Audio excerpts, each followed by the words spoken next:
ఈ పరిశుద్ధమైన మహోన్నతమైన ఘనమైన శ్రేష్టమైన శక్తివంతమైన మీ నామమును బట్టి మీ కొందనాలు స్తోత్రములు చెల్లిస్తుంటున్నాం. గడిచిన కాలం అంతా మీరు మమ్మల్ని ఎంతగానో కరుణించి కాపాడి ప్రతి విధమైన కీడు నుండి తప్పించి వ్యాధి బాధల నుండి కాపాడి మరొక దినంని మాకు ఇచ్చినారు నాయన. మీ కొందనాలు స్తోత్రములు చెల్లిస్తుంటున్నాం నాయన. భూమి నిరాకారంగాను శూన్యంగాను ఉన్నప్పుడు శూన్యంలో నుండి సృష్టిని నిరాకారంనకు ఆకారం కలుగజేసిన దేవాది దేవుడు మీ కొందనాలు స్తోత్రములు నాయన. మీ నోటి మాట చేత భూమిని ఆకాశమును అందులోని సమస్తమును సముద్రమును అందులోని సమస్తమును కలుగజేసిన దేవుడవు మీ కొందనాలు స్తోత్రాలు చెల్లిస్తుంటున్నాం నాయన. ఆశ్చర్యకరుడవు, ఆలోచనకర్తవు, బలవంతుడైన దేవుడవు, నిత్యుడగు తండ్రివి, సమాధానకర్తయ్యగా అధిపతివి నాయన. మీ కొందనాలు స్తోత్రంలో చెల్లిస్తుంటున్నాం తండ్రి. ధవలవర్ణుడవు, రత్నవర్ణుడవు, అతి కాంక్షణీయుడవు నాయన. మీ కొందనాలు స్తోత్రాలు. మీ నామం పరిశుద్ధమైన నామము, ఘనమైన నామము, పూజింపదైన నామం గల దేవ. మీ కొందనాలు స్తోత్రంలో చెల్లిస్తుంటున్నాం నాయన. మేమైతే మా పాపముల చేతను అపరాధముల చేతను చచ్చినటువంటి వారం నాయన. పాపముల కొరకు వచ్చే ప్రభ శిక్ష నిత్య నరకము పాతాళమై ఉంటుండగా ప్రభా తండ్రి మా పాప శిక్షను మీరు ఆ కలువరిలో భరించారు నాయన. చీకటిలో ఉన్న మమ్మల్ని ఆశ్చర్యకరమైన వెలుగులోనికి నడిపించి తేజోవాసులైన పరిశుద్ధుల స్వాస్థ్యంలో మమ్మల్ని పాలిభాగస్తులుగా చేసుకున్న దేవా, మీకు మా కృతజ్ఞతాస్తుతులు స్తోత్రములు వందనములు చెల్లిస్తుంటున్నాం నాయన. యాత్రా జీవితంలో మరి మాకు మరొక శుభదినం ఇచ్చి ఉదయకాలం నుంచి ఇంతవరకు మా పని పాటలలో మీరు తోడుగా ఉన్నారు. మీరు చూపిన కృపను బట్టి స్తోత్రాలు, మీరు చేసిన సహాయాన్ని బట్టి స్తోత్రములు నాయన. తిరిగి ఈ సాయంకాల సమయమున యథావిధిగా ప్రభు 4 నుంచి 5:30 వరకు జరిగే ఎస్తర్ ప్రేయర్ వారియర్స్ ఈ జూమ్ మీటింగ్ ను ప్రభా అనుదినము ప్రభా తండ్రి మీరు జరిగిస్తున్న మీ కృపకై మీ కొందనాల స్తోత్రంలో చెల్లిస్తుంటున్నాం నాయన. ఈ కొడుకును మీరే దీవించి ఆశీర్వదించమని వేడుకుంటున్నాం నాయన. మరి ప్రభా తండ్రి నడిపించే మీ దాసరాల్ని, పాట పాడబోయే మీ దాసరాల్ని, వాక్యం అందించే మీ దాసరాల్ని మీరు బలపరచండి నాయన. మాకు ఏ వర్తమానం అవసరమో ఆ వర్తమానము మీ దాసరాల ద్వారా మీరే మాతో మాట్లాడండి. మాకు మేలు, క్షేమము, దీవెన, దిద్దుబాటు, పురికొల్పు అనుగ్రహించమని మీ సన్నిధిలో వేడుకుంటున్నాం. విన్న వాక్యాన్ని విడిచిపెట్టక వాక్యాన్ని మా జీవితాలకు అన్వయింప చేసుకొని వాక్యానుసారముగా మేము వేటిలో నిలిచి ఉండాలో ప్రభా తండ్రి మరి సత్యంలోనూ వాక్యంలోనూ మరి మేము నిలిచి ఉండాలని మీరు ఆశపడుతుంటుండగా ప్రభా మరి నాయన మేము అలాగ మీ యందు మీ వాక్యం అందు నిలిచి ఉండుటకు సహాయం చేయండి. మీ స్వారూప్యంలోకి మమ్మల్ని మార్చమని వేడుకుంటున్నాం. ఆత్మ సంబంధమైన మందిరాలుగా మేము అనుదినం వాక్యం విని కట్టబడుటకు కృప చూపమని వేడుకుంటున్నాం నాయన. అనుదినము వాక్యం వినడానికి మేము వేగిరపడి రావడానికి సహాయం చేయమని మీ సన్నిధిలో వేడుకుంటున్నాం నాయన. కృప చూపండి. విన్న వాక్యాన్ని మేము మా కుటుంబాలకు ప్రభ ఆశీర్వాదకరంగా వినియోగించుకున్నటకు కృప చూపమని వేడుకుంటున్నాం. ప్రతి విధమైన అభ్యంతరాలు, ఆటంకాలను దూరపరచండి ప్రభువా. మరి అన్నిటి ద్వారా ఏ విధమైన డిస్టర్బెన్సెస్ కలగకుండా ప్రతి ఒక్కరము మ్యూట్ లో పెట్టుకొని చక్కగా శ్రద్ధగా వాక్యం విని మరి ఏ విధంగా మీ పాదాల దగ్గర కూర్చొని వాక్యం విని హృదయంలో భద్రపరచుకొని తలపోసుకుందో అలాగ మేము కూడా తలపోసుకున్నటకు సహాయం చేయమని ముందున్న సమయం అంతటిని మాకు దీవెనకరంగా చేయని నాయన. మీరు మహిమ పొందమని ఉన్న పాటున మమ్మల్ని అందరినీ మీ దయగల హస్తములకు అప్పయెప్పుకుంటూ ముందున్న సమయాన్ని మీ చేతులకు అప్పయెప్పుకుంటూ ఇచ్చిన సమయాన్ని బట్టి మిమ్మల్ని స్తుతిస్తూ యేసు ప్రభువు శక్తి కలిగిన నామంలో ప్రార్థించి స్తుతించి అడిగి వేడుకొంచున్నాం తండ్రి. ఆమేన్. ఆమేన్. వందనాలాంటి థ్యాంక్స్ అమ్మా Ratnamma, thank you very much. వందనాలాంటి. ఓకే, మరి మన మధ్య ఇప్పుడు సిస్టర్ పెర్సిస్టర్ అని ఉన్నారు. పాట కూడా తనే పాడుతుంది అనుకుంటారు. మరి దీంట్లో సరిగా పెట్టలేదు, ఊరికే గారు అనేది. పెర్సి సిస్టర్, పెర్సిస్ రాణి గారు ఆంటీ వందనాలండి. ఉన్నారమ్మా. పాట కూడా మీరే పాడతారు కదా, లేదా అవునా అండి? అంటే చెప్పలేదా ఆంటీ? సరే. చెప్పలేదా? ఇక్కడ పేరు ఏది లేదు, అందుకని మీరేనేమో అనుకుంటున్నాను. ఓకే, అన్నపూర్ణక్క అనుకుంటున్నారు కదా, ఆస్థాన గాయకురాలు. అమ్మా ప్రేరేపించబడిన వాళ్ళని పాడమనండి అమ్మా, ప్రేరేపించబడిన వాళ్ళని పాడమనండి. ఏమి హలో అన్నపూర్ణకేమో మళ్ళీ మ్యూట్ లోకి వెళ్ళిపోయారు. ప్రేరేపించబడిన వాళ్ళు పాడమంది జయమణి గారు. అట్లంటే ఎప్పటికీ పాడరు, అందరు అట్లే ఊరికే ఉంటారు. మరి పాడండి ఎవరైనా మరి. మేము పాడనా ఆంటీ? ఎస్టేర్ రత్నమ్మ పాడను, నా చక్కగా పాడతావు, పాడరా. ఆంటీ పాడనా? పాడమ్మా. ఎరుగని రీతిగా నన్ను దర్శించే నీ కృపా, ఎరుగని రీతిగా నన్ను దర్శించే నీ కృపా, ఇంతవరకు కాచనే చింతన కృపా, అంతము వరకు నడిపించనే అంతులే కృపా, కృపా కృపా కృపా, యేసుని కృపా, ఎరుగని రీతిగా నన్ను దర్శించే నీ కృపా, గలగల పారే సెలయేరులా నాలో ప్రవహించే నీ కృపా, గలగల పారే సెలయేరులా నాలో ప్రవహించే నీ కృపా, శిలయైనా శిలైనా హృది కరిగించే వెలలేని నీ కృపా, కృపా కృపా కృపా, యేసుని కృపా, ఎరుగని రీతిగా నన్ను దర్శించే నీ కృపా, పావనమైన జీవన యాత్రలో క్షేమము నీచే కృపా, పావనమైన జీవన యాత్రలో క్షేమము నీచే కృపా, క్షణమైన క్షణమైన గమ్యము చేర్చే నీ కృపా, కృపా కృపా కృపా,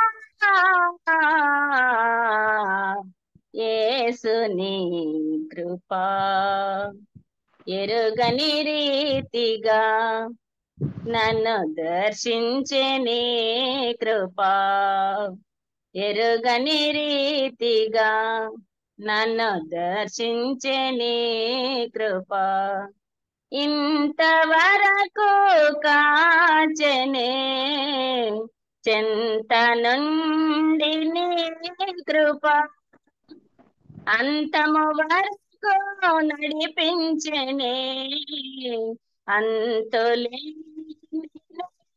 కృపా, కృపా కృపా కృపా, యేసుని కృపా, ఎరుగని రీతిగా నన్ను దర్శించే నీ కృపా. అవునాలంటి? వందనాలమ్మా రత్నం సిస్టర్. చాలా థ్యాంక్స్, చక్కటి దేవుని కృపణ గురించి చక్కగా పాడేందుకు వందనాలు. వందనాలంటి. ఎవరమ్మా ఈరోజు ప్రిసైడ్ చేయాల్సింది, వచ్చారా, యాడ్ అయ్యారా? ఎవరో మరి తెలీదు. సరే, మన మధ్య పెర్సిస్ సిస్టర్ ఉన్నారు గుర్తుపాడు నుండి. మరి తను మనకు వాక్యం పంచుకుంటారు. ఇంతకు ముందు వచ్చారు కదా సిస్టర్, మీరు ఇంతకు ముందు ఒకసారి జాయిన్ అయినారా? వచ్చా అండి, చెప్పాను. ఓకే సిస్టర్, మీరు ఈ టైంని తీసుకోవచ్చు. పెర్సి సిస్టర్, మీరు మ్యూట్ లో ఉన్నారు. ఓకే అండి. ఓకే, కంటిన్యూ చేయండి. స్టార్ట్ దేవుని చేయి. నామానికి దేవుని నామానికి స్తోత్రాలు. జూమ్ లో చేరి వచ్చిన ప్రతి ఒక్క సహోదరికి కూడా నా ప్రత్యేకమైన వందనాలు చెల్లించుకుంటున్నాను.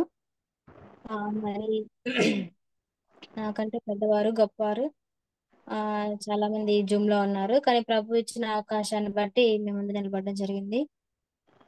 మరి వాక్యం ప్రారంభించుకోబోయే ముందు ఒక చిన్న మాట ప్రార్థన చేసుకున్నాం వాక్యానికి సహాయకరంగా. ప్రేమ నమ్మకమైన మా ప్రియ పరలోకపు తండ్రి, నీ పాదాల కొందనాలు స్థుతులు స్తోత్రాలు చెల్లించుకుంటున్నాం ప్రభా. ఈ ప్రత్యేకమైన సమయంలో తండ్రి నైనా నీ పాదాల చెంత చేరాం ప్రభా. మీ మాటలు కొన్ని వినడానికి ప్రభు మమ్మల్ని అందరినీ చేర్చినందుకు నీకు స్తోత్రాలు. ఎంతో మందికి ఇట్టే అవకాశం లేదు, మాకైతే మీరు అనుగ్రహించిన విధానానికి నీకు స్తోత్రాలు చెల్లించుకుంటున్నాం ప్రభా. అయ్యా నైనా ప్రస్తుతం ఉన్న కాలంలో ప్రభా, ఏ విషయాలైతే నైనా మేము వెనుకబడి ఉన్నాము ఆ విషయాలు మీరు మాకు బోధించండి, హెచ్చరించండి ప్రభువా. నైనా సరిచేయండి అయ్యా, మార్గంలో నడవడానికి మీరు కృపను అనుగ్రహించండి. అయినా మీ బిడలముగా మమ్మల్ని ఎంతో ప్రేమించారు ప్రభా. నాది ప్రణాళికలోనే మీరు మమ్మల్ని ఏర్పాటు చేసుకుని తండ్రి అయినా మమ్మల్ని అందరినీ ఒక చోట చేర్చి ప్రతిదినం మమ్మల్ని ప్రేమిస్తున్నందుకు నీకు స్తోత్రాలు. వాక్యం ప్రభా చెప్పబడుతున్నప్పుడు అది మా హృదయాలు దియబడుతున్నప్పుడు ప్రభా, వాక్యానికి లోబడే వారంగా ఉండడానికి సహాయం చేయండి తండ్రి.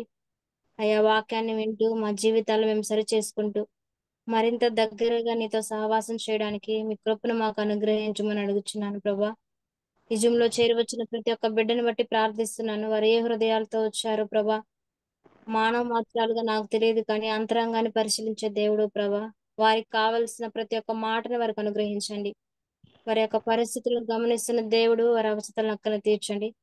ఇంకా ఎవరైతే ప్రభా మరి జాయిన్ అవ్వడానికి సిద్ధంగా ఉన్నారో వారిని కూడా సకాలంలో అయ్యా జాయిన్ చేయండి. ఎలాంటి ప్రభా నెట్వర్క్ ఇష్యూస్ లేకుండా, అంతరాయం లేకుండా మీరు సహాయం చేయండి. మరి ఈ యొక్క గ్రూప్ ని నడిపిస్తున్న పెద్దలందరినీ కూడా మరి కేజీ ఆంటీని బట్టి అయ్యా నిన్ను స్తుతిస్తూ ప్రతి ఒక్కరికి మీరే సహాయం అనుగ్రహించమని, ఈ యొక్క ప్రార్థన ఆది అంతం వరకు మీరే అధ్యక్షత వహించి మహిమ ఘనత ప్రభావములు ఆరోపించుకోమని యేసు క్రీస్తు అతి శ్రేష్టమైన పరిణామం అడిగి వేడుకొని ప్రార్థిస్తూ పొంది ఉన్నాం పరమ తండ్రి, ఆమేన్. ఆమేన్. దేవుని నామానికి స్తోత్రాలు. మరి ఒకసారి అందరికి ప్రత్యేకమైన వందనాలు తెలియపరుస్తా ఉన్నాను. మరి అవకాశం ఇచ్చిన ఆంటీ వాళ్ళకు కూడా నా ప్రత్యేకమైన వందనాలు తెలియజేస్తున్నాను. నా వాయిస్ వినిపిస్తుందా ఆంటీ? వినిపిస్తుంది. వినిపిస్తుందమ్మా, వినిపిస్తోంది. Okay okay. అయితే ఈ దినం మరి ప్రభు ఇచ్చిన తలంపు మీతో పంచుకోవడానికి ఆశపడుతున్నాను. అయితే ఈ దినం నా అంశం ఏంటి అంటే నిర్ణయం. నిర్ణయం అనే పదం మీద మాట్లాడడానికి ఇష్టపడుతున్నాను. నిర్ణయం అంటే అంటే ఇంగ్లీష్ లో డెసిషన్ అంటారు. సో దానికన్నా ప్రాముఖ్యంగా స్త్రీ గురించి, అంటే మన గృహాల్లో స్త్రీ ఎలాంటి పాత్ర వహిస్తుంది అంటే ఒక ఇంజిన్ లాంటి ఫంక్షనాలిటీ స్త్రీ కలిగి ఉంది. ప్రతి ఒక్క స్త్రీ కూడా ప్రతి గృహంలో ఒక ఇంజిన్ లాగా పనిచేస్తుంది అనమాట. అంటే ఆ ట్రైన్ కి ఎట్లా అయితే ఇంజిన్ ఉంటది, ఆ ఇంజిన్ ముందు ఎలా వెళ్తే ట్రైన్ కూడా వెనకమాల బోగీలన్నీ అలాగా వెళ్తాయి. అట్లాగా ఒక స్త్రీగా ఇంటిలో ఒక స్త్రీ ఎలాంటి లక్షణాలు కలిగి ఉంటే ఆ ఇంటిలో ఉన్నవారు, ఇంటి చుట్టూ ఉన్నవారు, ఆ స్త్రీతో సంబంధం కలిగిన ప్రతి వ్యక్తి కూడా అలాంటి యొక్క లక్షణాలకి అలవాటు అవుతారనమాట. అంటే ఒక స్త్రీ ఎంతో మందిని ప్రభావితం చేయగలదు. సో మరి అలాంటి ప్రభావితం చేయగలిగే ఒక ఇన్ఫ్లుయెన్సర్ ఎలాంటి నిర్ణయాలు తీసుకుంటే తన జీవితం, అంటే మన జీవితాలు ఎలాంటి నిర్ణయాలు తీసుకుంటే దేవునికి మనం ఇష్టకరంగా ఉంటాం అనేది ఇది నేను కొంతసేపు ధ్యానించాలని నేను ఆశపడతా ఉన్నాను. అయితే ప్రస్తుత కాలంలో ప్రతి ఒక్కరు కూడా ఎవరికి వారు తమ సొంత నిర్ణయాలు తీసుకోవడం చాలా అలవాటు చేసుకున్నారనమాట. అంటే ఈ జనరేషనే అలాంటి జనరేషన్ లోకి వచ్చాం మనము. అంటే మన ఇండియాలో మనకి ప్రతి ఒక్కరికి ఫ్రీడమ్ ఉంది. ఆ అంటే right to have our own decisions, అంటే మనకి ఆ డెసిషన్స్ తీసుకునే హక్కు ఉంది అనమాట. అయితే దేవుని నమ్మిన విశ్వాసగా నువ్వు నేను మన సొంత నిర్ణయాలు తీసుకోవడానికి ఆ వీలు లేదు, అవకాశం కూడా లేదు. ఎందుకంటే మనం తీసుకునే ప్రతి నిర్ణయం కూడా దేవుని మీద ఆధారపడి ఉండాలి, అది దేవుని సంతోష పెట్టేదిగా ఉండాలి. మరి మనం ఎలాంటి నిర్ణయాల్లో దేవుని సంతోషపెడుతున్నాము అనేది మనం గమనించుకోవాలి.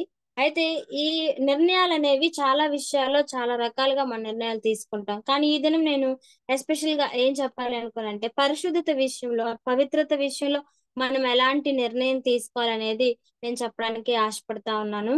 మరి బైబిల్ గ్రంథంలో దానియేలు అంటే ఎక్కువగా పవిత్రతకి పరిశుద్ధతకి అంటే ఒక నిర్ణయం తీసుకునే విషయంలో దానియేలు అతని స్నేహితుల్ని మనం గమనించవచ్చు. వారు ఎలాంటి నిర్ణయం తీసుకున్నారు అనేది కూడా మనం ఇక్కడ మాట్లాడుకుందాం. అయితే పాత నిబంధన గ్రంథంలో ధర్మశాస్త్రానికి ఎక్కువగా ప్రాముఖ్యత ఇచ్చేవారు అనమాట. అంటే ఆ నిజానికి చాలా మంది అంటే ఇప్పుడు ప్రస్తుతం ఉన్న కాలంలో ఎట్లా ఉంది అంటే ఆ నీతిమంతులుగా తీర్చబడడానికి, పరిశుద్ధపరచబడడానికి అంటే అవి రెండు వేరు వేరు పదాలు అనమాట. కానీ అందరూ ఏమనుకుంటారు, చాలా మంది రక్షణ పొందిన వెంటనే మారు మనసు పొందిన వెంటనే ఇక మేము మారు మనసు పొందాం, రక్షణ పొందాము, ఇక మేము పరలోకం వెళ్తాము, మనకి పరిశుద్ధతో పని లేదు అన్నట్లుగా ఆలోచిస్తూ ఉంటారు అనమాట. కానీ అది కాదు. నీతిమంతులుగా తీర్చబడ్డం అంటే పాప పాప శిక్ష నుంచి తప్పించబడి సరిచేయబడ్డం. ఇది ఒక్కసారి మాత్రమే జరుగుతుంది. అదేంటంటే రక్షణ, మారు మనసు. అది మరలా రోజు మారు మనసు పొందాం. ఒక్కసారే మన జీవితంలో ఏదో ఒక్కసారి మాత్రమే మనం మారు మనసు పొందుతాం. అది నీతిమంతులుగా తీర్చబడ్డము. పరిశుద్ధపరచబడ్డం అంటే అది పాపం యొక్క శక్తి నుండి విడిపించబడ్డం, ద పవర్ ఆఫ్ సిన్. అంటే ప్రతి దినం ఏదో ఒక పవర్ అనేది మన మీద ఒత్తిడి, అంటే ఒక పవర్ చేత మనం ప్రెజర్ చేయబడతా ఉంటాం. అదే సిన్ అన్నమాట. ప్రతిదినం మన ఆత్మకి, శరీరానికి ఒక పోరాటం జరుగుతూ ఉంటది. ఆ శక్తి నుంచి మనం విడిపించబడమే పరిశుద్ధపరచబడము. అదేంటంటే అది మనం బ్రతికే అంత కాలం జరగవలసిన ప్రక్రియ, నిరంతరం జరిగే ప్రక్రియ. ప్రతిదినం ప్రభు కోసము ప్రత్యేకంగా బ్రతకడం, పవిత్రంగా బ్రతకడం అనేది పరిశుద్ధపరచబడడం. నీతిమంతులుగా తీర్చబడడానికి, పరిశుద్ధపరచబడడానికి చాలా వ్యత్యాసం ఉంది. నీతిమంతులు కావడం అంటే రక్షణ పొందడం, అది ఒక్కసారే జరుగుతుంది. పరిశుద్ధపరచబడడం అంటే అది నిరంతర ప్రక్రియ. అంటే రక్షణ పొందిన ప్రతి ఒక్క విశ్వాసి నిరంతరము పరిశుద్ధంగా ఉండడానికి ప్రయత్నించాలి. అది మనం ఇక్కడ గమనించగలం. అయితే పాత నిబంధనలో ఉన్న యొక్క ధర్మశాస్త్రము దేవుని యొక్క నీతిని, దేవుని యొక్క పరిశుద్ధతని మనకి తెలియజేసినది. రోమపత్రిక చదివినప్పుడు అక్కడ మనం ఎట్లా నీతిమంతులుగా తీర్చబడ్డాము, దేవుని యొక్క పరిశుద్ధత ఏంటి అనేది ఆ విషయాలన్నీ తెలుస్తా ఉంటాయి అనమాట. అయితే పాత నిబంధన గ్రంథంలో చూసే ధర్మశాస్త్రము మనకి ఆ పాపం యొక్క అంటే కండిషన్ ని, ఎలాంటి పరిస్థితి, పాపం చేస్తే మనకి ఎలాంటి సిచ్యువేషన్ కలుగుతుందో అక్కడ అన్ని వ్రాయబడి ఉంటాయి అనమాట. అది చూస్తే నిజంగా మానవునికి అంటే పాపం చేస్తే ఇలాంటి శిక్ష ఉంది కాబట్టి అనేది మానవుడు ఆలోచిస్తాడు, భయం కలుగుతుంది అనమాట. అంటే ప్రభు అంటే దేవుడు ఈ ధర్మశాస్త్రం ఇవ్వక ముందు ప్రజల యొక్క మనస్సాక్షిని బట్టి తీర్పు తీర్చేవారు అనమాట. అయితే ఎవరికి వారి మనస్సాక్షిని బట్టి తీర్పు తీర్చబడేవారు.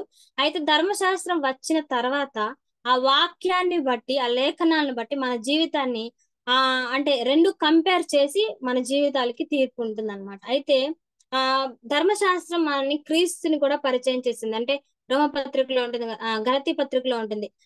ధర్మశాస్త్రం మనకి బాల శిక్షకుడుగా ఉండి క్రీస్తుని గురించి పరిచయం చేసింది. అయితే క్రీస్తు ఎలాంటి వాడు, ఆయన నీతిమంతుడు, పరిశుద్ధుడు అనమాట. సో ఆయన యొక్క లక్షణాలు కూడా ధర్మశాస్త్రం మనకి బోధించింది అనమాట. అయితే చాలా మంది అంటే ధర్మశాస్త్రాన్ని కొట్టివేస్తారు. ఎట్లా అంటే అది పాత నిబంధన కాలంలో కదా, మనం ఇప్పుడు అందరం కూడా కొత్త నిబంధన కాలంలో ఉన్నాం. అంటే పాత నిబంధన గ్రంథంలో ఎలా ఉంది, కంటికి కన్ను పంటికి పళ్ళు అన్నట్టుగా, అంటే మరణం అనేది వెంటనే శీఘ్రంగా శిక్ష కలుగుతా ఉంది. సో మనం ఇప్పుడు కృపాకాలంలో ఉన్నాం, కొత్త నిబంధన కాలంలో ఉన్నాం.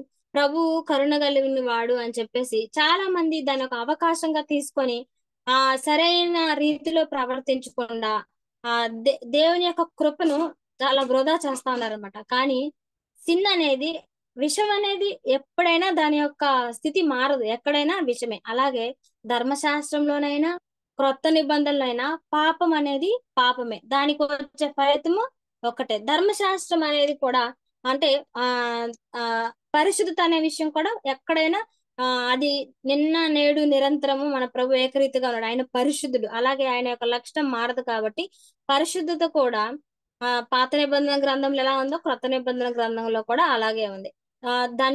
దాని వల్ల పొందే మెప్పు ఆశీర్వాదాలు పాత నిబంధనలు ఎలా ఉన్నాయో క్రొత్త నిబంధన గ్రంథంలో కూడా అలాగే ఉన్నాయి. ఎక్కడైనా పాపం పాపమే, పరిశుద్ధత పరిశుద్ధే. కాబట్టి ధర్మశాస్త్రం మనకి ఏదైతే పాపాన్ని గురించి తెలియజేసిందో దాన్ని కొట్టివేయడానికి వీల్లేదు. అయితే దానియేలు గ్రంథంలో మనం పరీక్షించినట్టయితే వీళ్ళు వారి యొక్క పరిశుద్ధత విషయంలో అంటే ఎట్లాగా నిర్ణయం తీసుకున్నారు, వారు పవిత్రంగా ఉండాలని ఎలాంటి నిర్ణయం తీసుకున్నారు అనే దాన్ని మనం కొంచెం సేపు ధ్యానించుకుందాం.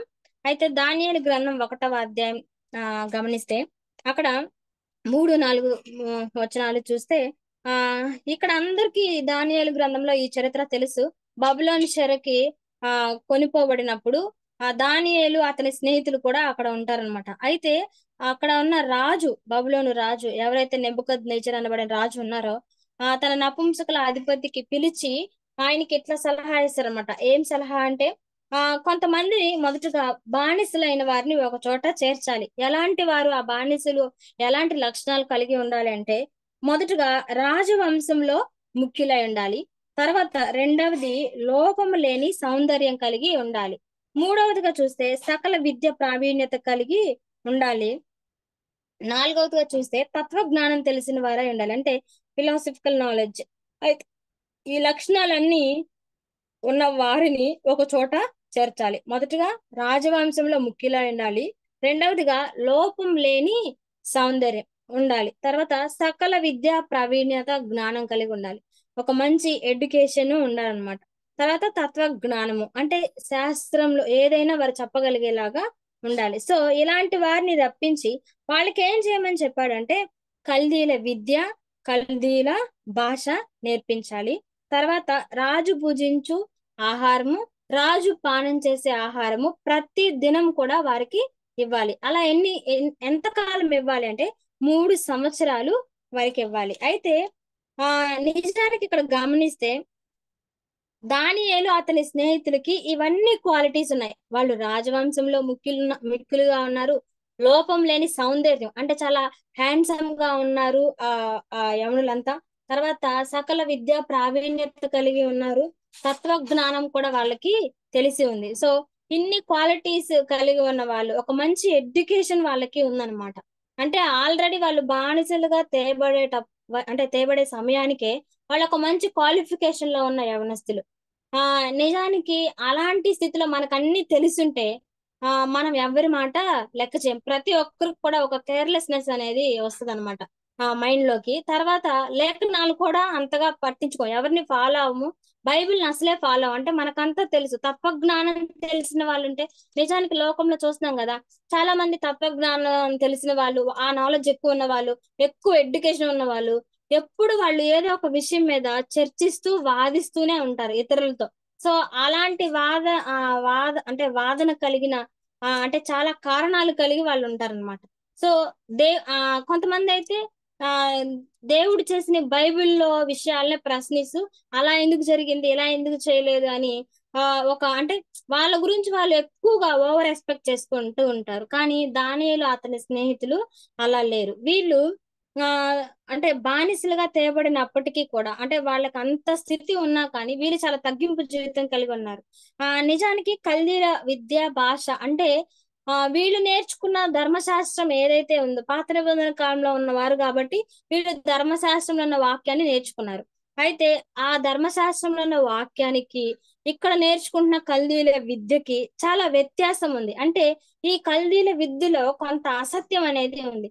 ఇందాక సిస్టర్ ప్రార్థన చేసినప్పుడు ఒక మాట చాలా ఆకర్షించింది. ఏంటి అంటే అంటే అంటే అసత్యంలో ఉన్నాం మేము, మాకు సత్యవాక్యాన్ని బోధించండి అని ప్రార్థన చేశారు. నిజమే, మనం సత్యం అనేది ఎరిగి ఉండాలి. ఈ యొక్క దానియేలు అతని స్నేహితులు ముందుగానే సత్యవాక్యాన్ని ఎరిగి ఉన్నవారు. ఆల్రెడీ వాళ్ళు తల్లిదండ్రుల ద్వారా బాల్యంలోనే, బాల్యకాలం నుంచి ఆ ధర్మశాస్త్రాన్ని నేర్చుకొని వారి హృదయంలో భద్రపరుచుకున్నారు. కాబట్టి వారు కల్దీల విద్యను గాని భాషను గాని అభ్యసించినప్పటికీ కూడా వాళ్ళు సత్యాన్ని విడవలేదు. ఇంకొకటి ఏంటి అంటే నిజానికి అక్కడ ఆ మామూలుగా ప్రతిరోజు రాజు పూజించే ఆహారం వస్తా ఉంటది. అంటే వాళ్ళ చుట్టూ చాలా మంది ఎవరు లేని వారు ఉంటారు. ఆ ఆ ఎవరు లేని వారు మన చుట్టూ ఉన్నప్పుడు, మన స్నేహితులు కానీ ఎవరైనా కానీ ఎక్కువ మంది ఉన్నప్పుడు మనల్ని ఇన్ఫ్లుయెన్స్ చేయడానికి చాలా అవకాశం ఉంటది. ఎందుకు?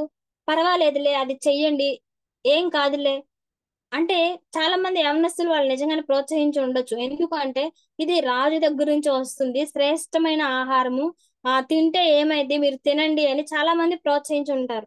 అంటే యవన దశ ఎలాంటిదంటే ఎవరైనా ఏదైనా చెప్తే చాలా అట్రాక్టివ్ గా ఆకర్షించబడే ద యవనంలో అంటే యవన వయసు అలా ఉంటదన్నమాట. కానీ ఈ దానియేలు అతని స్నేహితులు చాలా సెల్ఫ్ కంట్రోల్ గా ఉన్నారనమాట. ఎవరు ఏం చెప్పినా వినకుండా వాళ్ళు దేవుని కోసం ఒకే ఒక నిర్ణయం తీసుకున్నారు. ఏంటి అంటే మనము ఆహారాన్ని భుజించకూడదనే నిర్ణయం తీసుకున్నారు. అయితే నిజానికి ఇక్కడ 8వ వచనంలో చూస్తే ఆ రాజు భుజించు భోజనమును పానము చేయు ద్రాక్షారసమును పుచ్చుకొని తన్ను అపవిత్ర పరచు కొనకూడదని దానియేలు ఉద్దేశించి, ఉద్దేశం అంటే తన యొక్క మనసులో ఒక ఉద్దేశాన్ని కలిగి ఉన్నాడు. నేను అపవిత్ర పరుచుకోకూడదు, దేని వలన ఆహారం తిని ఆ పానం తాగి అపవిత్ర పరుచుకోకూడదు. ఎందుకంటే దానియేలు అనే పేరుకి అర్థం ఏంటంటే దేవుడు న్యాయాధిపతి. దేవుడు న్యాయాధిపతి. న్యాయాధిపతి అంటే జడ్జి. ఆయన ఏం చేస్తాడు? ఆయన ఒక పని ఏంటి? జడ్జిమెంట్, తీర్పు తీరుస్తాడు. అంటే దానియేలుకి దేవుడు తప్పక తీర్పు తీరుస్తాడు అనే స్పృహను దానియేలు కలిగి ఉన్నాడు. తల్లిదండ్రులు దూరంగా ఉన్నారు, దేశం కాని దేశంలో ఉన్నారు, ఎవరూ చూడట్లేదు, ఆయనకి ఎంతో రాజభోగాలు ఉన్నాయి. కానీ ఏనాడు కూడా వాటిని ఆశించాలనే మనస్సు దానియేలుకి రాలేదు. ఎందుకంటే ధర్మశాస్త్రం, బాల్యంలో బోధించబడిన యొక్క ధర్మశాస్త్రము తన హృదయంలో స్థిరపరుచుకున్నాడు. ఎందుకు ఆ నిర్ణయం తీసుకున్నాడు అంటే దానియేలు పాత నిబంధన గ్రంథంలో ఆ ధర్మశాస్త్రంలో దేవుడు ఎప్పుడైతే ఆ ధర్మశాస్త్రాన్ని ఇచ్చాడో ఇశ్రాయేలుకి స్పష్టంగా చెప్పాడు, మీరు తినవలసినవి తినకూడనివి, చేయవలసినవి చేయకూడదు అని. లేవియాకాండం 3వ అధ్యాయం 16వ వచనంలో, 14వ అధ్యాయంలో, ద్వితీయోపదేశకాండం 14, లేవియాకాండం 11 అధ్యాయాలు గమనిస్తే అక్కడ అన్ని క్లియర్ గా చెప్పబడినాయి. వాళ్ళు అవన్నీ చదివారు, వాళ్ళకి ఆ లేఖనాలు వారి హృదయాల్లో ఉన్నాయి కాబట్టి వారు ఆ విధంగా ఒకటే నిర్ణయం తీసుకున్నారు, ఇవి అపవిత్రమైనవి, ఇవి మనము తినకూడదు. మరలా రెండవ రీజన్ ఏంటి అంటే ఇది డైరెక్ట్ గా రాజు బల్ల దగ్గర నుంచి మన దగ్గరకు వస్తా ఉంది, మనము దీన్ని తిననే కూడదు. అంటే ఆ వాళ్ళు అంటే బబులోను సామ్రాజ్యమే అది దేవతల సామ్రాజ్యము. అక్కడ మన యెహోవా దేవుడు ఉండడు కాబట్టి వాళ్ళు ఖచ్చితంగా ఆ రాజు సన్నిధికి ఆహారం తీసుకొస్తున్నారంటే ముందుగానే అది దేవతలకి ప్రతిష్ఠించబడి ఉంటుందని వీరు ముందుగానే ఆలోచించి ఆ నిర్ణయం తీసుకున్నారు. మరొకటి బయలుదేవతకి ప్రతిష్ఠితార్పితమైనది కాబట్టి మనం తినకూడదని నిర్ణయించుకున్నారు. 4వదిగా చూస్తే అన్నిటికన్నా ముఖ్యమైనది, వారు దేవుని యందు భయభక్తులు కలిగి ఉన్నారు. దేవుడు అంటే భయం ఉంది, వారికి భక్తి ఉంది. ఏది ముట్టుకుంటే ఏమొచ్చిద్దో, మనకి దేవుడు ఎలాంటి పనిష్మెంట్ ఇస్తాడు, ఎలాంటి శిక్ష ఇస్తాడు అని వారు భయపడి ఉన్నారు కాబట్టి వారు ఆ నిర్ణయం తీసుకున్నారు, మేము తినకూడదని. నిజంగానే నిజానికి కొన్నిసార్లు అంటే మనకు కూడా చాలా పరీక్షలు ఎదురవుతా ఉంటాయి. పవిత్రంగా పరిశుద్ధంగా నిలబడాల్సిన సిచ్యువేషన్స్ వచ్చినప్పుడు ఆ అంటే మనం గమనించుకుంటే ఎన్నిసార్లు నిలబడ్డాం, ఎన్నిసార్లు పడిపోయాం అనేది ఎవరికి వాళ్ళు సెల్ఫ్ చెక్ చేసుకోవాలన్నమాట. వాక్యం అనేది అది రెండంచులు కలిగిన ఖడ్గం. అది ఇక్కడ బోధించే వారికి, వినేవారికి, అది ఇద్దరు హృదయాలు దూయబడినప్పుడు ఆ వాక్యాన్ని విన్నప్పుడు మనం ఎవరికి వారు సరి చేసుకోవాలన్నమాట. అయితే అపవిత్రమైన వాటి జోలికి వెళ్లకుండా ఉండాలంటే చాలా సెల్ఫ్ కంట్రోల్ ఉండాలి. నిజంగా దేవునికి వ్యతిరేకమైన ప్రతిదీ కూడా చాలా ఆకర్షణీయంగా కనిపిస్తా ఉంటది. అంటే నిజమే కదా, ఆది కాండంలో దేవుడు ఏం చెప్పాడు, అన్ని ఫలాలు తినొచ్చు కానీ ఇక్కడ మంచి చెడ్డల తెలివినిచ్చు వృక్షం ఉంది, ఆ ఫలాలు మీరు తినకూడదని. అది దేవునికి వ్యతిరేకమైనది ఆ పని. కానీ ఆ హవ్వ చూపులకి అది ఎట్లా ఉంది, రమ్యంగాను ఆకర్షణీయంగాను ఉంది. నిజంగా దేవునికి వ్యతిరేకమైనవి చాలా ఆకర్షణీయంగా ఉంటాయి, మనం వెళ్లకుండా ఉండలేము అక్కడికి. కానీ వీళ్ళు మాత్రము ఆ శక్తి కొరకు దానియేలు దేవుని వేడుకున్నాడు. అంటే ప్రభువా నేను అపవిత్రమైన వాటిని ముట్టకుండా ఉండాలని వేడుకున్నాడు. నిజంగా ఆ ఇబ్బందికరమైన దేశంలో వ్యతిరేకమైన పరిస్థితుల్లో దానియేలు ఉన్నప్పటికీ కూడా తన జీవితం కలుషితం కాకూడదని దేవుని సన్నిధిలో మోకరించి ప్రార్థన చేశాడు. తర్వాత అన్నిటికన్నా ముఖ్యంగా దేవుని గురించిన స్థిరత్వం దానియేలు తన హృదయంలో కలిగి ఉన్నాడు. ఇక్కడ పాత నిబంధన గ్రంథంలో మరొక వ్యక్తిని కూడా చూస్తాం. అంటే దేవుడు అంటే భయం కలిగి పాపం చేయకూడదని ఆరాటం, తృష్ణ, తపన, దేవుని కొరకు రోషం కలిగి ఉన్న వ్యక్తి యోసేపు. ఆ యోసేపు యొక్క జీవితాన్ని చూసి పాపాన్ని జయించే శక్తి యోసేపుకు దేవుడు అనుగ్రహించాడు. నిజంగా ఒక విశ్వాసిగా ప్రభువుని గూర్చిన దప్పిక మనం కలిగి ఉంటే పాపాన్ని జయించగలము. పాపం అంటే అంటే చాలా మంది పాపం అంటే ఏంటి అంటే ఆ అందరికి త్వరగా వెళ్ళే ఆలోచన ఏంటి అంటే జారత్వము, వ్యభిచారము, అదొక్కటే పాపం అని అనుకుంటారు. కానీ ఆ నీ సహోదరుని చూసి వ్యర్థుడా అని చెప్తే కూడా పాపమే అంట. అది చాలా సార్లు మనము మన మాటల్లో దొర్లుతూనే ఉంటాయి పొరపాట్లు. అంటే మన తోటి వారిని కానీ ఏదో ఒకటి అంటే మన కోపంలో ఒక అంటే నోటి మాట జారడము, ఇలాగా అది కూడా దేవుడు పాపంగానే పరిగణిస్తా ఉన్నాడు. అంటే మనము ఇలాంటివి కూడా చేయకుండా ఉండాలంటే మనకు కావాల్సింది సెల్ఫ్ కంట్రోల్. అంటే ఆ దానికోసం మనం దేవుని సన్నిధిలో ప్రార్థించాలి. అంటే దానియేలుకి తన పరిశుద్ధతను గూర్చి పరీక్ష వచ్చింది. అయితే ఆహార విషయంలో మాత్రమే కాదు గాని అసలు పవిత్రంగా నిలబడగలడా లేదా అని దేవుడే పరీక్ష పెట్టాడు. నిజంగా దానియేలు ఆ దేవుని పరీక్షలో నెగ్గాడు. ఇప్పుడు ప్రజలందరూ ఏంటి అంటే వాళ్ళు సంతోషంగా ఉంటే చాలు, వాళ్ళు విలాసంగా ఉంటే చాలు, కానీ పరిశుద్ధత ఎవ్వరికి అక్కర్లేదు. లోకంలో కలిసిపోవడానికే విశ్వాసులు కూడా చాలా మంది ఇష్టపడతా ఉన్నారు. ఎందుకంటే కాసేపు అంటే ఆ పాపాన్ని పక్కన పట్టలేకపోతున్నారు, కానీ ప్రభువునే పక్కన పెట్టే పరిస్థితిలో ఉన్నారనమాట. అయితే మనందరం కూడా అంటే దేవుణ్ణి నమ్మిన బిడ్డలంగా వాక్య లేఖనాల్ని పఠిస్తున్న వారంగా దేవుని కోసం ఏం చెయ్యాలో, ప్రతిదినం ఎలాగ దేవుని కోసం జీవించాలో మనము నిర్ణయం తీసుకోవాలి. దేవుడు మన నుంచి ఏం కోరుకుంటాడు? ఆయన కోరుకునేది ఒకటి, మనం చేసే ప్రతి పనిలో కూడా పరిశుద్ధ కలిగి ఉండాలి. అపవిత్రమైన జీవితం కలిగి, అపవిత్రమైన గుణాలు కలిగి దేవుణ్ణి ఆరాధించలేము, దేవుణ్ణి మెప్పించలేము. దేవుని దృష్టిలో గొప్పవారు అంతకన్నా కాలేము. అపవిత్రమైన ఏంటి అంటే మార్కు సువార్త 7వ అధ్యాయం 20వ వచనంలో ఉన్నాయి కదా. ఒకసారి అందరూ మార్కు సువార్త ఒకరు చదివి సహాయం చేయండి. మార్కు సువార్త 7వ అధ్యాయము 20-21 వచనాలు.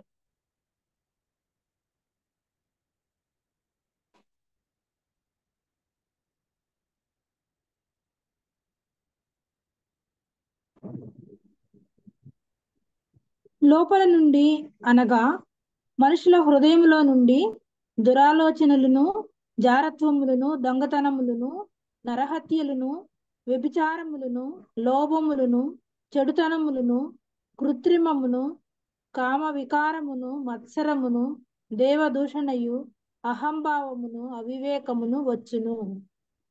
ఇంకా చదవాలి అది ఇక్కడ చాలా sister, thank you so much. ఇక్కడ చూస్తే మార్కు సువార్త 7వ అధ్యాయము 20-21 వచనంలో ఇక్కడ అంటే మామూలుగా ఎప్పుడు పరిసయ్యులు, శాస్త్రులు ప్రభు చుట్టూ ఉంటారు కదా. ఏం చేస్తారా అంటే ఎప్పుడెప్పుడు వాళ్ళు మిస్టేక్ చేస్తారా, ఎప్పుడెప్పుడు మనకు దొరుకుతారా, ఎప్పుడెప్పుడు మనం క్వశ్చన్ చేద్దామా అన్నట్లుగా ఉంటారనమాట. అయితే అంటే కాళ్ళు కడుక్కునే విషయంలో అంటే చేతులతో అన్ని అపవిత్రమైన భోజనం చేస్తా ఉంటారు, శుభ్రం చేసుకోరు అని చెప్పేసి వాళ్ళని అడుగుతా ఉన్నారనమాట శిష్యుని గురించి ప్రభుని. అప్పుడు ప్రభు చెప్తున్న మాటలు వారికి అంటే బయట నుంచి వెళ్ళేది మనుషుని అపవిత్ర పరచదు, కానీ లోపల నుంచే అపవిత్రపరిచేవి కొన్ని ఉన్నాయి, అవి హృదయంలో నుంచి బయటకు వస్తాయని ఇక్కడ ఒక లిస్ట్ చెప్పారనమాట. ఒక 13 ఉంటాయి ఇక్కడ. సో ఇవన్నీ మనం గమనిస్తే వీటిలో అంటే వ్యభిచారం, నరహత్యలు వాటికి సంబంధించినవి మన దగ్గర లేకపోయినా గాని మత్సరము, అహంభావము అంటే కొన్ని అంటే గర్వము, ఇతరులను చూసి మత్సరపడము ఏదో ఒక సమయంలో అంటే మనలో కలిగితే ఇలాంటి లక్షణాలు ఏదైనా ఒక్కటి ఉన్నా కానీ మనం పరిశుద్ధతని కోల్పోయినట్టే. ప్రతి దినము మనము ఈ లక్షణాలు లేకుండా చూసుకోవాలి. వీటిలో ఏ ఒక్కటి ఉన్నా కానీ మనం పరిశుద్ధతని కోల్పోయినట్టే. దేవుని బిడ్డలకు సాక్ష్యం కంటే ముఖ్యము పవిత్రత. అది సాక్ష్యం అనేది ఎవరి దృష్టికి కనిపిస్తుంది? ప్రజల దృష్టికి కనిపిస్తుంది. అంటే మనం ప్రవర్తించే తీరు, మనం ప్రవర్తించే విధానాన్ని బట్టి ప్రజలకి, ఎదుటి వారికి తెలుస్తుంది. కానీ పవిత్రత ఎవరికి తెలుస్తుంది? అది మన హృదయానికి సంబంధించింది. అది ఎవరికి తెలుస్తుంది? అది దేవునికి మాత్రమే తెలుస్తుంది. కాబట్టి ఇప్పుడు మనం మనుషుల దృష్టిలో గొప్పగా ఉండాలా, దేవుని దృష్టిలో గొప్పగా ఉండాలా? దేవుని దృష్టిలోనే గొప్పగా ఉండాలి. దేవుని దృష్టిలో గొప్పగా ఉండాలంటే పవిత్రత కలిగి ఉండాలి. నిజం ఆది కాండం 39వ అధ్యాయం 2-3 వచనాలు చూస్తే యోసేపు యొక్క జీవిత విధానాన్ని చూసిన పొతీఫరు తన ఇంటంతటి మీద అధికారాన్ని యోసేపుకి అప్పగించాడు. ఒక బానిస అంటే దేశం కాని దేశంలో, భాష తెలియని ప్రాంతంలో యోసేపు ఉండి కూడా తన యొక్క జీవితాన్ని ద్వారా పొతీఫర్ని ఇన్ఫ్లుయెన్స్ చేయగలిగాడు. కేవలము తన యొక్క ప్రతి ప్రవర్తనని, అంటే చాలా మంది మనకు తెలుసు, గొప్పవారు గొప్ప స్థానంలో గొప్ప పొజిషన్స్ లో ఉన్నవారు ఎప్పుడైనా కానీ ఆ చుట్టూ ఉన్న వారిని కీన్ అబ్జర్వేషన్ చేస్తా ఉంటారు అనమాట. వాళ్ళ యొక్క ప్రతి అడుగు గమనిస్తారు. అంటే వీళ్ళు ఎలా నడుచుకుంటున్నారు, ఎలా ప్రవర్తిస్తున్నారు, ఎలా మాట్లాడుతున్నారు, అంటే వాళ్ళ అంటే వే ఆఫ్ బిహేవియర్ ఎలా ఉంది అనేది ప్రతిదీ గమనిస్తారు. అలా గమనించినప్పుడు ఆ బానిసైన యోసేపు పొతీఫర్ యొక్క దృష్టిని ఆకర్షించాడు. దాన్ని బట్టి ఒక అధికారాన్ని పొందుకున్నాడు. నిజానికి ఈ యవనస్తులు, ఈ దానియేలు గ్రంథంలో ఉన్న ఈ యవనస్తులు, ఈ నలుగురు కూడా తమ యొక్క జీవితం ద్వారా ఆ యొక్క దేశం మొత్తాన్ని ప్రభావితం చేయగలిగారు. ఈ యవనులుగా ఉన్న బిడ్డల యొక్క జీవితాన్ని చూసి ఆ దేశంలో ఉన్న ప్రతి ఒక్కరికి, అన్యులైన వారికి భయం కలిగిందనమాట. అంటే వారి దేశంలోనే ఉంటూ వారి మీద అధికారులుగా ఉన్నారు. ఎట్లా ఉండగలిగారు, ఆ స్థితికి ఎలా రాబడ్డారు అంటే కేవలము పరిశుద్ధత కలిగి ఉండడం ద్వారానే. నిజానికి వారు దేవుని కోసం గొప్ప నిర్ణయం తీసుకున్నారు. ఆ నిర్ణయం ఏంటంటే పరిశుద్ధంగా ఉండడం. అంటే దానియేలు స్నేహితుల గురించి అంతగా చెప్పబడదు, కానీ దానియేలు గురించే ఎక్కువ చెప్పబడింది. దానియేలు స్నేహితుల్ని ఎంతగానో ప్రోత్సహించాడు. స్నేహితులు కూడా దానియేలు మాట విన్నారు. వినడానికి కారణం దానియేలు ఒక మోరల్ గా ఉన్నాడు అనమాట. ఒక మార్గదర్శకంగా, ఒక మాదిరిగా ఉన్నాడు. మన మాట ఎవరైనా వినాలి అని అంటే ముందు మనం సరిగా ప్రవర్తించాలి. అలాగా దానియేలు ప్రవర్తించాడు కదా. సో దాన్ని బట్టి దానియేలు యొక్క ఫ్రెండ్స్ కూడా యొక్క ఎక్కువగా దానియేలుతో కనెక్ట్ అయ్యి దానియేలుతో సహవాసం చేస్తూ ఆ యొక్క ప్రార్థనా జీవితాన్ని కలిగి దేవుని కొరకు ప్రత్యేకంగా జీవించారు. పరిశుద్ధత అనే మాట అది చాలా ఒక 5 అక్షరాలు, ఒక 4 అక్షరాలే అయి ఉండొచ్చు, కానీ దాని యొక్క విలువ చాలా గొప్పదనమాట. మన దేవునికి అదే ఎక్కువ ఇంపార్టెన్స్. ఆయనకి ఇష్టమైనది ఆ మాటే. ప్రతిసారి అంటే పాత నిబంధన గ్రంథంలో చెప్తారు కదా, నేను పరిశుద్ధుడును, యెహోవా పరిశుద్ధుడు. అహరోను యాజక వస్త్రాలు అక్కడ చేయమని మోషేతో చెప్పేటప్పుడు కూడా ఆ కిరీటం పెట్టినప్పుడు అక్కడ దాని మీద యెహోవా పరిశుద్ధుడు అనేది నొసట మీద రాయాలి. ఇంకా ఎక్కడైనా రాస్తే ఏది కనిపించదు.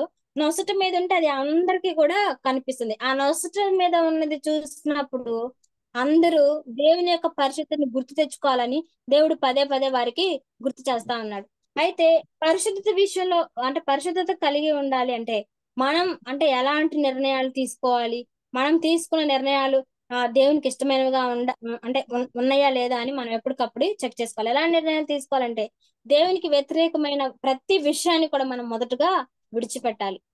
దేవునికి వ్యతిరేకమైనవి ప్రతిదీ కూడా విడిచిపెట్టాలి. దేవునికి వ్యతిరేకమైనవి ఏవో అంటే కొన్ని సార్లు మనకి ప్రతిదీ అంటే లోకంలో మనం జీవిస్తా ఉన్నాం కాబట్టి మనం చేసే ప్రతిదీ కూడా మనకి సరిగానే కనిపిస్తుంది. ఒకని ప్రవర్తన వాని ఎదుట సరైనదిగా కనబడుతుంది అని సామెతల గ్రంథంలో ఉంది కదా, తుదకు అది మరణమునకు దారి తీయును అని. నిజంగా మనకంటూ మనము ఏది కూడా ఇది కరెక్టా ఇది రాంగ్ అనేది మనం తేల్చుకోలేం. కాబట్టి ప్రభు సన్నిధిలో కూర్చొని ఒక పెన్ను పేపర్ పట్టుకొని అంటే దేవునికి వ్యతిరేకమైన పనులేంటో అది రాసుకోవాలి. ఇలా చేస్తే దేవునికి నచ్చదు, ఎలా చేస్తే దేవునికి నచ్చదు, ఎలా చేయాలి దేవుని కోసం, ఎలా జీవించాలి దేవుని కోసం అని మనం ప్రతి ఒక్కళ్ళం కూడా దేవునితో ఒక కనెక్షన్ పెట్టుకోవాలన్నమాట. వ్యతిరేకమైనవి తీసేయాలి. రెండవది, లోకమును మనం ఆత్మీయ జీవితాన్ని కలపకూడదు. ఇది చాలా పెద్ద ఒక సవాలుతో కూడిన విషయం అన్నమాట. అంటే మనం వర్క్ ఏరియాల్లో, జాబ్ ప్లేసెస్ లో, తర్వాత మన చుట్టుపక్కల ఇరుగు పొరుగు వారితో ఉన్నప్పుడు చాలా సార్లు అంటే కొంతమంది అంటే జనరల్ గా చెప్తా ఉన్నాను, ఇవన్నీ జరిగేవే మన జీవితాల్లో. కొంతమంది కొన్ని ఫంక్షన్స్ కి పిలుస్తా ఉంటారు, అయితే తప్పక వెళ్ళాలి. ఎందుకంటే మనతో వాళ్ళకున్న కమ్యూనికేషన్ రిలేషన్షిప్ అలాంటిది. సో కొన్నిసార్లు మనం రాలేము అని చెప్పలేము అనమాట, కానీ వెళ్తాము. వెళ్ళి అంటే మరి పూర్తిగా ఇన్వాల్వ్మెంట్ అనేది ఉండదు, కానీ అక్కడికైతే మనం వెళ్ళి కనిపించి రావాల్సిన పరిస్థితి వస్తూ ఉంటది అనమాట. కానీ అలాంటిది కూడా చేయకూడదు అనేది నా ఉద్దేశం, నా వ్యక్తిగత ఉద్దేశము. నో అని డైరెక్ట్ గా వాళ్ళు ముఖాన్ని చెప్పగలిగేలాగా మనం ఉండాలి. ఎందుకంటే వాళ్ళకన్నా గొప్పవాడు మన దేవుడు. మన ప్రాధాన్యత దేవునికా మనుషులకా అంటే ఎప్పుడు కూడా దేవునికనే మనము చెప్పాలి.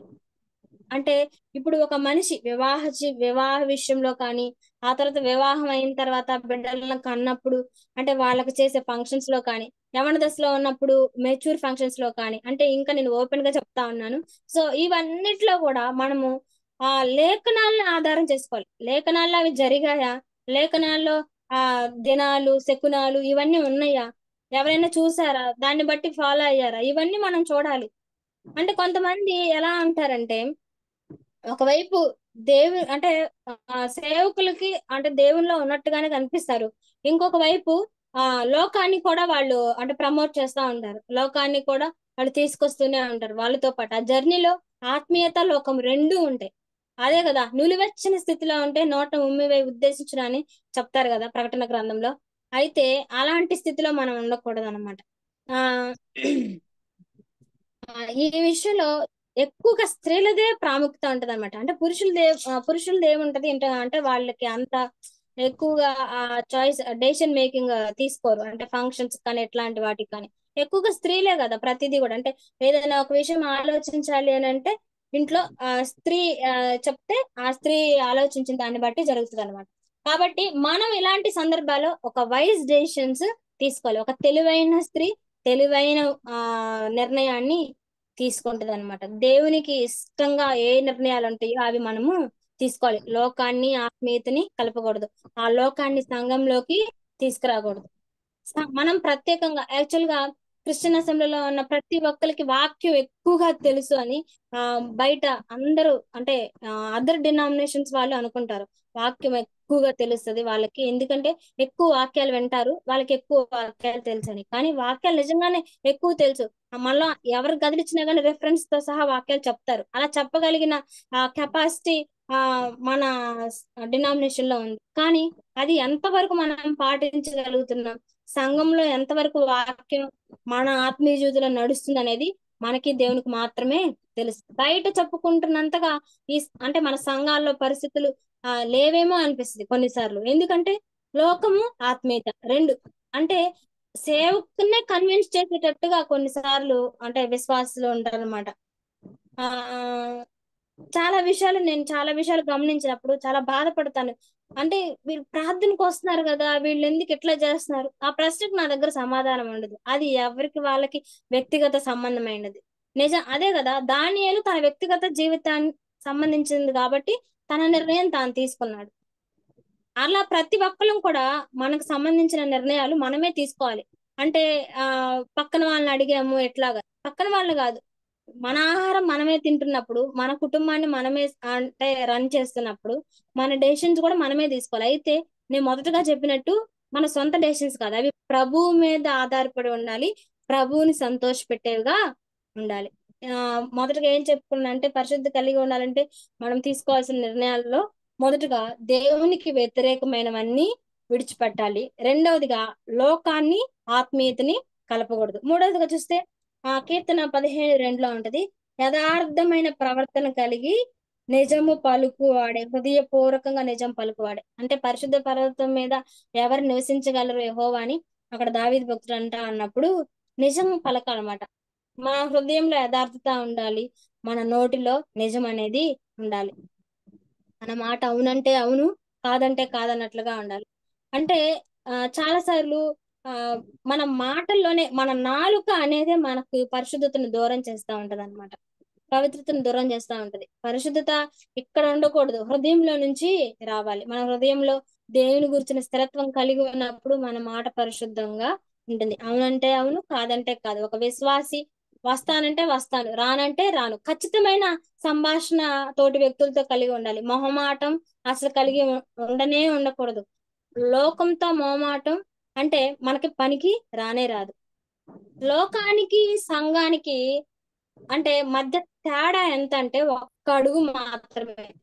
అంటే జస్ట్ సంఘంలో లోకంలో నుంచి ఒక అడుగు వేస్తే సంఘంలోకి రావచ్చు, సంఘంలో నుంచి ఒక అడుగు బయటకు వేస్తే లోకంలోకి వెళ్ళిపోవచ్చు. ఒక్క అడుగు మాత్రమే దాని యొక్క మధ్య గ్యాప్, తేడా. కానీ ఆ లోకానికి సంఘానికి వ్యత్యాసం, ఆ యొక్క డిఫరెన్స్ చాలా ఉంది. అంటే ఒక అగాధం లాగా, పరలోకం నుంచి పాతాళానికి ఎంత అగాధం ఉందో అలాంటి వ్యత్యాసం ఉంది. సో సంఘంలో ఉన్న మనము, అంటే సిద్ధాంతాల్ని పాటిస్తున్న మనము, లేఖనాల్ని ధ్యానిస్తున్న మనము ప్రతి దినం కూడా ఆ వ్యత్యాసాన్ని అంతే పాటించాలి. ఇంకొకటి, మనము లోకంలో ఉన్నప్పుడు లోకంతో పాటు పాలు నీళ్ళలాగా కలిసిపోకూడదు. ఈ పాలల్లో ఎన్ని నీళ్లు పోసినా గానీ అది కలిసిపోతూనే ఉంటుంది, వైట్ గా తెల్లగా అవుతూనే ఉంటది, పాలులాగా కనిపిస్తాయి. కానీ మన లోకంతో సంఘంలో ఉన్న విశ్వాసులు లోకంతో ఎలా ఉండాలంటే ఎప్పుడు నూనె నీళ్ళలాగా ఉండాలి. వారి మధ్య సంబంధం అలా ఉండాలి. ఎక్కడ నూనె నువ్వు ఎన్ని నీళ్ళని డ్రాప్స్ గానే అది తేలుతా ఉంటది. మనం కూడా లోకంలో ఉన్నప్పుడు మన యొక్క పరిశుద్ధత అలాగా ఉండాలి. దానియేలు అంటే ఆ యొక్క బబులోను సామ్రాజ్యంలో ఒక జ్యోతి వలె, ఒక వెలుగు వలె వెలిగాడు. అందరికీ ఒక మాదిరిగా ఉన్నాడు. మనం ఉన్న ప్రాంతాల్లో, అంటే మన చుట్టుపక్కల ఉన్న వాళ్ళకి మనం కూడా ఒక ఇన్ఫ్లుయెన్స్ చేసే వాళ్ళంగా, ఇన్ఫ్లుయెన్సర్స్ గా ఉండాలన్నమాట. ఒక వెలుగులాగా ఉండాలి. మనల్ని చూడగానే ఎవరికైనా కానీ అమ్మో ఆవిడ, అమ్మో ఆ అక్క, ఆ సిస్టరా, చాలా కరెక్ట్ గా ఉంటారు, వాళ్ళ మాట కరెక్ట్ గా ఉంటది, వాళ్ళు అవి చెయ్యరు, అలాంటివి చేయరని మన గురించి మన దాకా మనమే చెప్పుకోవసరంలా, ఇతరులే మన గురించి సాక్ష్యం చెప్పేలాగా ఉండాలి. అది ప్రభు మన నుంచి కోరుకున్నాడు. ఇది నువ్వు నేను పరీక్షించుకోవాల్సిన విషయం ఏంటి అంటే, పరిశుద్ధంగా ఉంటున్నామా, పవిత్రంగా ఉంటున్నామా? అంటే మనము, అంటే నేను ఇందాక చెప్పాను కదా, పాపం అంటే జారత్వము, వ్యభిచారం అని అనుకుంటారు అని చెప్పేసి. పరిశుద్ధత అంటే ఆ రెండు విషయాల్లో పరిశుద్ధంగా ఉంటే చాలు అనుకుంటారు. అది కానే కాదు. పాపం అంటే అది కానే కాదు. పరిశుద్ధతకు సంబంధించి ఆ రెండు విషయాల్లో మాత్రమే కాదు, మన నోటి మాటలో, మన ప్రవర్తన తీరులో, మన ఊహల్లో, మన తలంపుల్లో, మన ఆలోచనలో దేవునికి వ్యతిరేకమైనవి చేసే ప్రతి విషయంలో కూడా మనం పరిశుద్ధిని కలిగి ఉండాలి. నిజంగా ప్రతి దినం ఎలా జీవించాలంటే, ఈ రోజే మనకు తీర్పు ఉంది, ఈ సాయంత్రమే మనము పడుకోబోయే లోపు మనకు తీర్పు ఉంది, దేవుడు జడ్జిమెంట్ ఇస్తాడు అన్నట్లుగా జీవించాలి.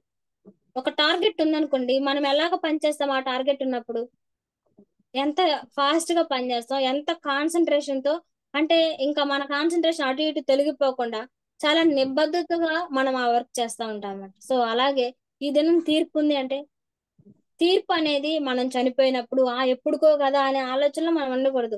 ప్రతి దినము, ఈ దినం నాకు, నేను పడుకోబోయే ముందు దేవుడు నాకు తీర్పు తీరుస్తాడు అన్నట్లుగా ఉండాలి. అప్పుడు ఉదయకాలం నుంచి మనము దేవుని ఎదుట పరిశుద్ధంగా ఎలా జీవించాలో ఆ భయాన్ని, ఆ స్పృహని మనము కలిగి ఉంటాం. అయితే పరమ తండ్రి కుమార్తెలుగా ఉన్న మనము ఆ యొక్క తండ్రి లక్షణాలను మనలో కలిగి ఉండాలి. ఆయన స్వాస్థ్యంగా మనల్ని ఏర్పరచుకున్నాడు కాబట్టి ఆయన ఎలాంటి లక్షణాలు కలిగి ఉన్నాడు, మన పరమ తండ్రి ఎలాంటి వాడు, ఆయన పరిశుద్ధుడు. మీరును పరిశుద్ధులై ఉండండి అని చెప్తా ఉన్నాడు. అంటే కొత్త నిబంధనలో కూడా నాకు, అంటే కొరింథీ పత్రికలో పౌలు 11వ అధ్యాయం చెప్తా ఉంటారు కదా పౌలు గారు, నేను పరిశుద్ధుడనే అన్న ప్రకారము మీరును పరిశుద్ధులై ఉండండి. అంటే నేను జీవించినట్లు మీరు జీవించరు. ఆ యొక్క మాట చెప్పాలి అంటే ఎన్ని గట్స్ ఉండాలి.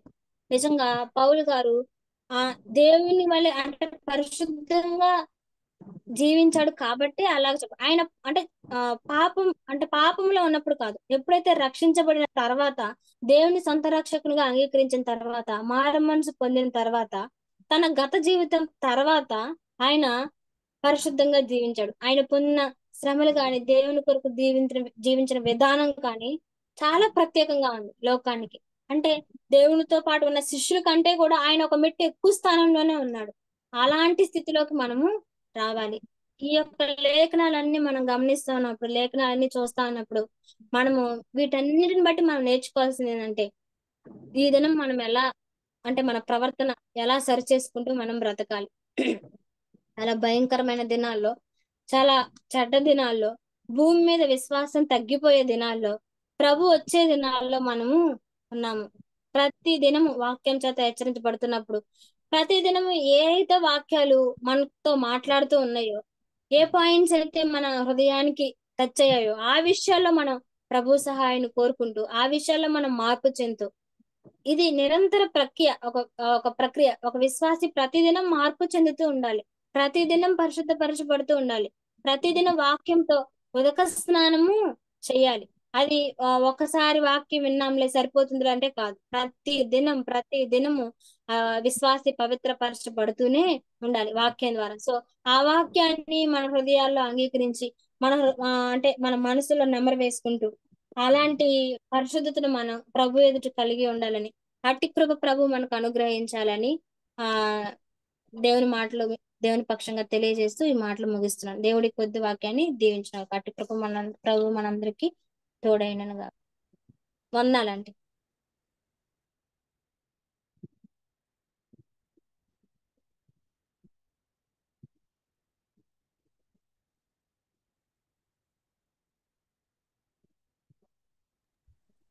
హలో అమృత, లేవమ్మా? ఏమో అమృతక్క పెరిసిరాని వాక్యం అయిపోయింది. మ్యూట్ లో ఉన్నాను, చూసుకోలేదు. చాలా చక్కటి వాక్యం చెప్పిన సిస్టర్ కి మరి వందనాలు చెల్లిస్తున్నాను. పెడిసి సిస్టర్ కి వందనాలండి.